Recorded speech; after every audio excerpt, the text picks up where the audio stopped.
A Câmara aprovou em primeiro turno a proposta que abre caminho para a volta do auxílio emergencial. Hoje os deputados votam no segundo turno e você vai ver também. 20 estados tiveram recordes de desemprego no ano passado. Julgamento sobre parcialidade de Sérgio Moro foi suspenso, mas por enquanto o placar está empatado. Decisão pode anular o processo do ex-presidente Lula. Uma manifestação terminou em confrontos na Grécia. E a imprensa japonesa afirmou que apenas torcedores do país vão acompanhar os Jogos Olímpicos de Tóquio nas arquibancadas. Você vai ver agora no Jornal Toda Hora, edição da tarde. Olá, boa tarde. Por causa dos impactos da pandemia, 20 estados brasileiros registraram recorde na taxa média de desemprego em 2020. É o que apontam os dados divulgados hoje pelo IBGE. Os resultados regionais acompanharam a média nacional. Conforme divulgado pelo IBGE na última semana de fevereiro, a taxa média anual de desemprego do país em 2020 foi de 13,5%, a maior de toda a série histórica da Pesquisa Nacional por Amostra de Domicílios. As maiores taxas foram registradas em estados do Nordeste e as menores no Sul. Somente em 7 estados, a taxa de desemprego média do ano não bateu recorde. São eles: Pará, Amapá, Tocantins, Piauí, Pernambuco, Espírito Santo e Santa Catarina. Entre os 20 estados que registraram recorde, 12 tiveram taxa superior à média nacional. Os estados nos quais a taxa foi menor que a média do país são Rondônia, Ceará, Minas Gerais, Paraná, Rio Grande do Sul, Mato Grosso do Sul, Mato Grosso e Goiás. Em 15 estados, a maioria do Norte e Nordeste, o nível de ocupação ficou abaixo de 50% em 2020. Isso significa que menos da metade da população em idade de trabalhar nesses estados estava ocupada no ano. Na média nacional, foi a primeira vez que isso aconteceu. E uma pesquisa de expectativa de emprego mostrou que 69% dos empregadores não pretendem fazer alterações no quadro de funcionários. 21% têm intenção de contratar e 8% esperam reduzir as equipes no segundo trimestre.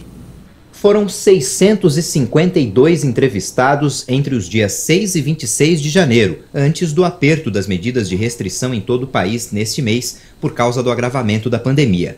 O indicador de expectativas de contratação no Brasil para o segundo trimestre é de 9%, 1 ponto percentual abaixo em relação ao primeiro trimestre e 4 pontos percentuais a menos em relação ao segundo trimestre de 2020.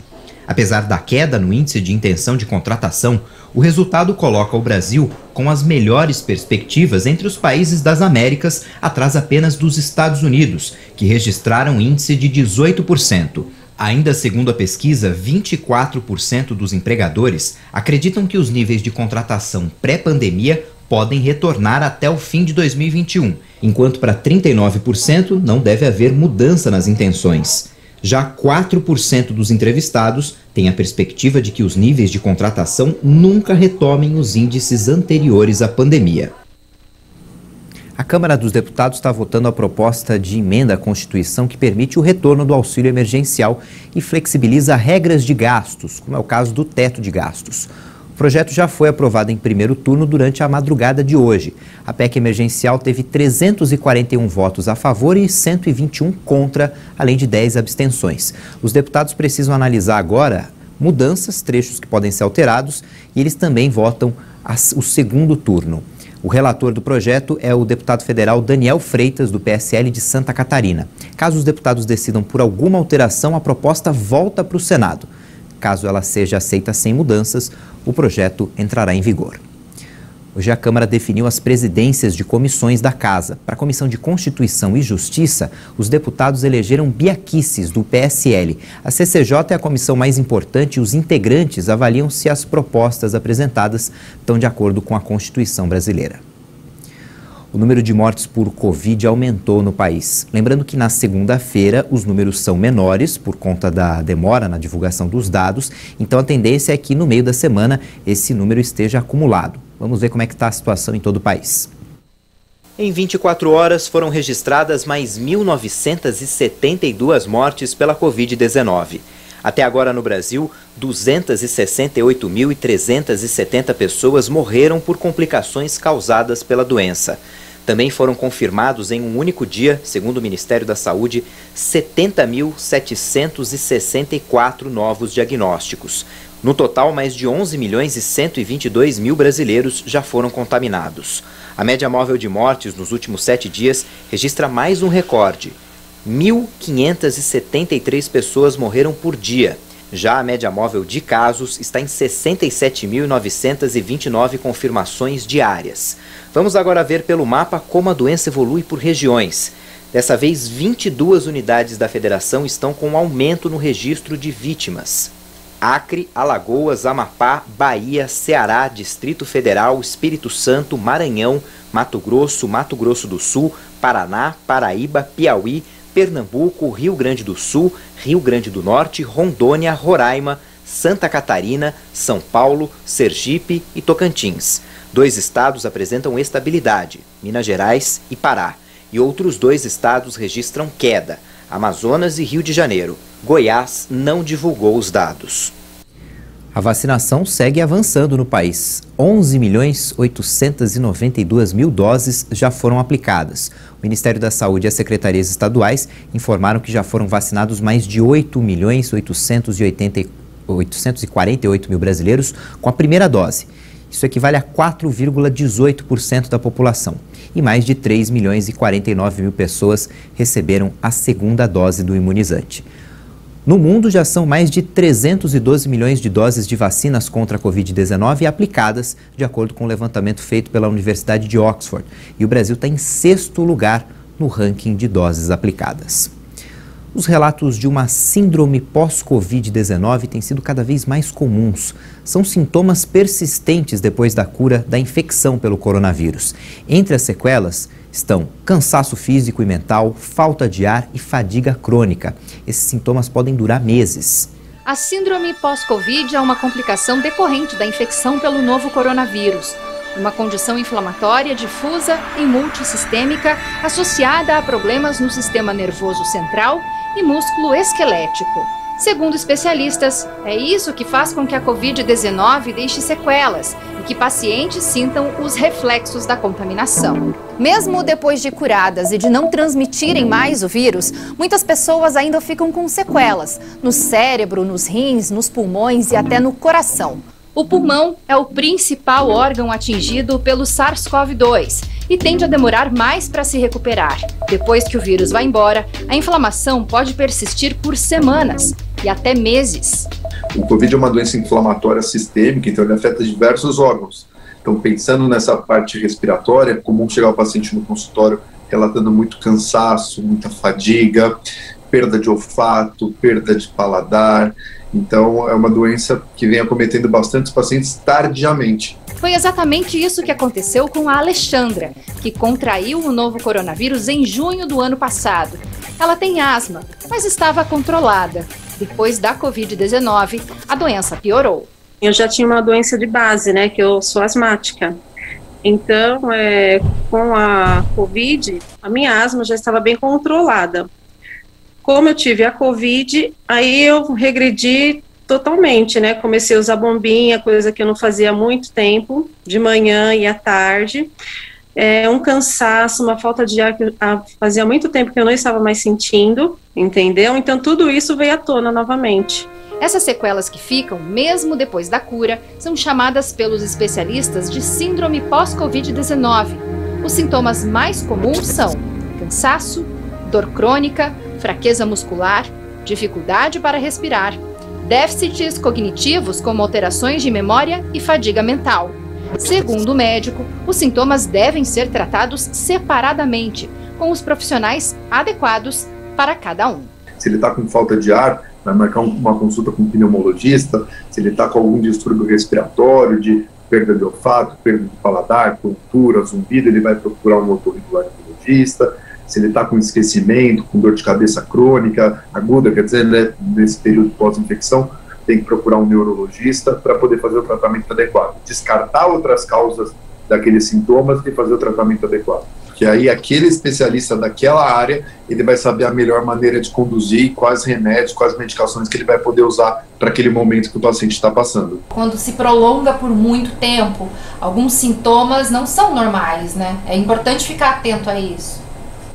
Exato, o que a gente tem frisado bastante é que passou aquele período de isolamento, de quarentena, já procura o especialista. Hoje tem os atendimentos por telemedicina também, então durante esse período aí de isolamento já dá para você ter uma abordagem inicial, algumas orientações para que o paciente ele seja bem atendido, bem acolhido e o tratamento comece desses sintomas o mais precoce possível. A gente vai para o intervalo, na volta você vai ver que só torcedores japoneses vão acompanhar de perto os Jogos Olímpicos de Tóquio. Até já!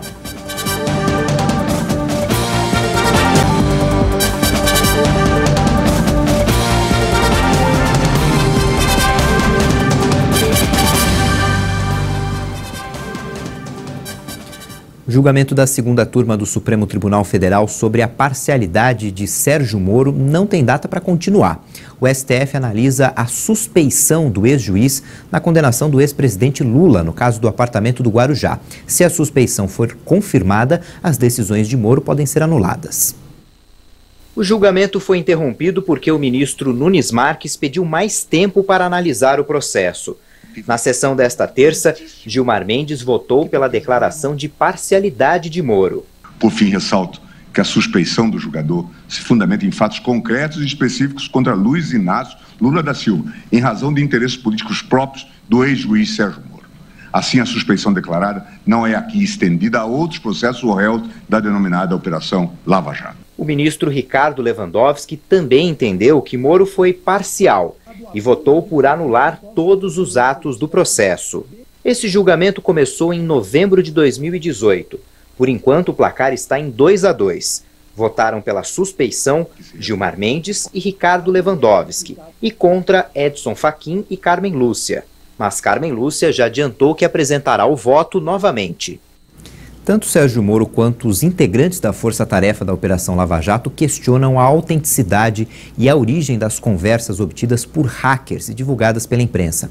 Essa semana, o ministro Edson Fachin anulou as condenações de Lula na Justiça do Paraná por entender que o assunto não deveria ter sido analisado pela Justiça Federal em Curitiba. Mas os processos contra o ex-presidente vão para a Justiça em Brasília. O governo espanhol prorrogou até o dia 30 de março as restrições aos voos do Brasil, Reino Unido e África do Sul.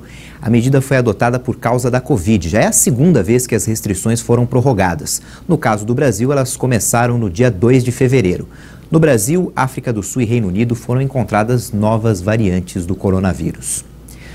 Uma manifestação contra abusos da polícia terminou em confronto na Grécia ontem à noite. Um policial grego ficou gravemente ferido na cabeça como resultado de um confronto ocorrido no subúrbio de Atenas durante uma manifestação de 5.000 pessoas contra os abusos policiais. O distúrbio começou quando um grupo de encapuzados seguiu até uma delegacia no subúrbio, onde um jovem foi agredido no último domingo por um policial durante o controle do confinamento devido à pandemia. Os manifestantes lançaram pedras e coquetéis Molotov contra a delegacia e incendiaram lixeiras. Policiais responderam com gás lacrimogêneo e jatos d'água. Na tarde do último domingo, em uma praça a 5 quilômetros do centro de Atenas, um jovem foi agredido por um policial quando estava no chão e as imagens viralizaram. A promotoria ordenou uma investigação preliminar, segundo uma fonte da justiça. A polícia abriu uma investigação interna. A Corte de Apelação de Milão, na Itália, confirmou ontem a sentença de 9 anos de prisão para o atacante Robinho, pelo crime de violência sexual contra uma mulher albanesa em 2013. O jogador Robinho foi condenado em segunda instância. A informação foi divulgada pela Corte de Apelação de Milão. Segundo o documento, as juízas ressaltaram que o jogador e os outros envolvidos no caso manifestaram desprezo pela vítima e que ela foi brutalmente humilhada. A corte ainda alegou que houve uma tentativa de dificultar as investigações, oferecendo uma versão dos fatos falsa e previamente combinada. Com a condenação do atacante em segunda instância, o tribunal pode pedir a detenção do jogador antes do julgamento definitivo na Corte de Cassação. Mas como o jogador vive no Brasil, o judiciário italiano teria que emitir um mandado internacional de prisão. Outra alternativa é a ordem ser cumprida quando o jogador pisar em algum país da Europa. O tribunal também condenou Ricardo Falco, amigo de Robinho, a 9 anos de prisão. Agora a defesa do jogador poderá recorrer à Corte de Cassação em terceira e última instância da Justiça italiana. Uma rede de supermercados na Rússia lançou o pagamento por reconhecimento facial. O país vem desenvolvendo a tecnologia de forma rápida e polêmica. O primeiro grupo de distribuição da Rússia, o X5, anunciou o lançamento do pagamento por reconhecimento facial. Este é o mais recente exemplo do rápido e, para alguns, polêmico desenvolvimento dessa tecnologia no país. O número de supermercados conectados ao sistema deve aumentar de 52 nesta semana para 150 até o final de março. Existem atualmente mais de 5.500 self-checkouts equipados com o módulo de reconhecimento facial. Estamos planejando um lançamento em todo o país em um futuro próximo.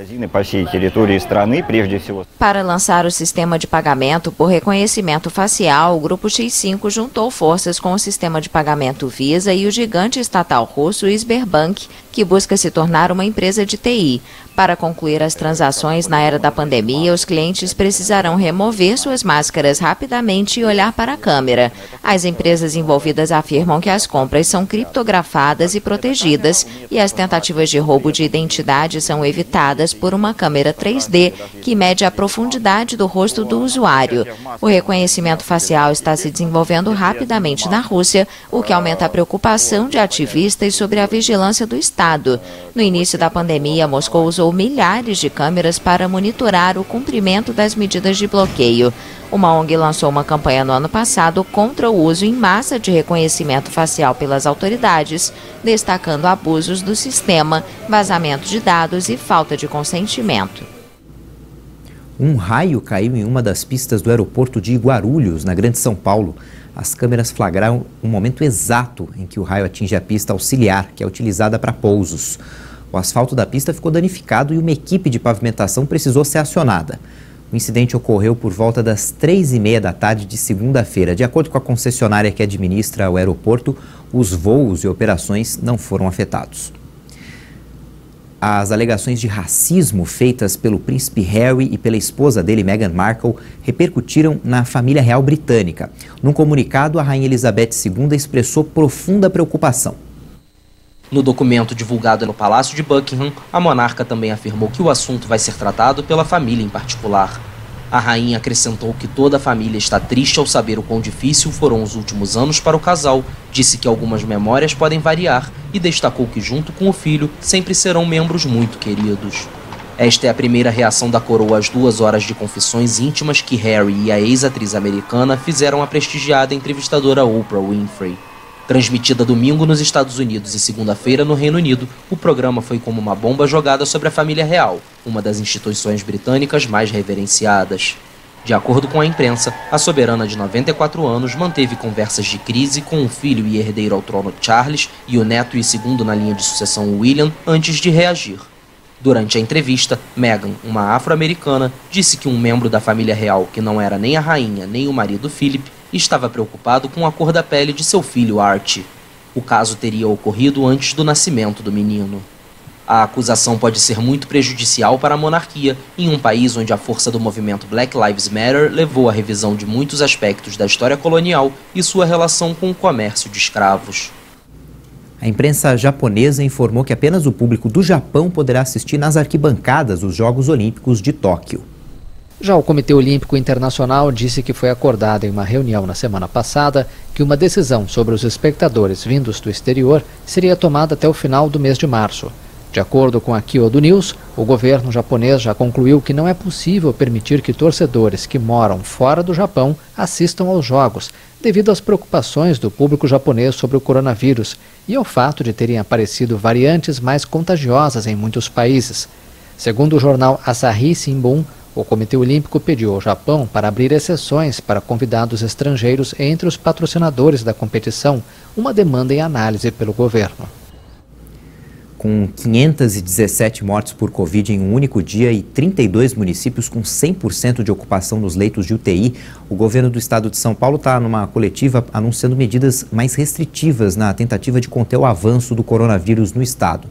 Por enquanto, foi anunciado que na próxima segunda-feira, dia 15, a vacinação vai incluir idosos com idade entre 75 e 77 anos e a partir do dia 22, com idades entre 72 e 74 anos. Também as autoridades também revelaram que, segundo estudos, a Coronavac tem eficácia para as 3 variantes do coronavírus em circulação no país. Você confere ao longo da nossa programação quais serão as novas restrições no Plano São Paulo. Essa edição fica por aqui, já já você confere outras informações com a Juliana Dariva e no YouTube você pode rever nossas reportagens. Tchau, boa tarde.